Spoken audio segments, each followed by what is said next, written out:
Good morning all. இன்றைக்கான tarot card of the டே என்ன வருதுன்னு நம்ம பார்க்கலாம். ஸோ இன்றைக்கான கார்டு என்ன, யூனிவர்ஸ் கிட்டேருந்து நம்மளுக்கு கிடைக்கக்கூடிய பிளெஸ்ஸிங்ஸ் என்ன அப்படின்னு நம்ம பார்த்தோன்னா த டவர் மூமெண்ட் தான் வந்திருக்குது. டவர் கார்டு இது வந்து ஒரு மேஜர் கார்டு. ஸோ நம்ம ஃபஸ்ட்டு கவனிக்க வேண்டியது, நம்ம ஒருத்தவங்க மேலே ஒரு மன சஞ்சலத்தில் இருப்போம். அவங்கள பற்றி நம்ம மனசுக்குள்ளேயே பல விஷயங்கள் அப்படியே சேமித்து வச்சுருப்போம். ஸோ அவங்கக்கிட்ட சொல்லாமையே இருப்போம். ஸோ அதெல்லாம் பஸ்ட் அவுட் ஆகிறதுக்கான வாய்ப்புகள் இருக்குது. ஆர் நம்மளுடைய பார்ட்னராக இருக்கிறவங்க கிட்ட கூட நம்ம மேலே பர்ஸ்ட் அவுட் ஆகிறதுக்கான வாய்ப்புகள் இருக்குது. அவங்க மனசில் என்ன இருக்குதுன்னு சொல்லி அவங்க கூட உட்கார்ந்து கொஞ்சம் அமைதியாக கேட்டு பாருங்கள். கண்டிப்பாக ஏதோ ஒரு விஷயம் உங்களை பற்றியோ அவங்க புரிஞ்சிக்காமல் சில எண்ணங்களை வளர்த்து வச்சுருக்கலாம்.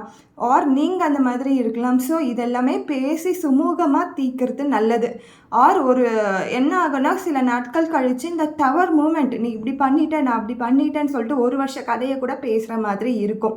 ஸோ ஒரு பேச்சுவார்த்தை நடத்தும்பொழுது அதை ஆர்கியூமெண்ட்டாக பார்க்காம, அந்த ஆர்கியூமெண்ட்குள்ளே போகாமல் அதை அப்படியே சுமூகமாக பேச்சுவார்த்தையாகவே முடிக்கிறது ரொம்ப நல்லது.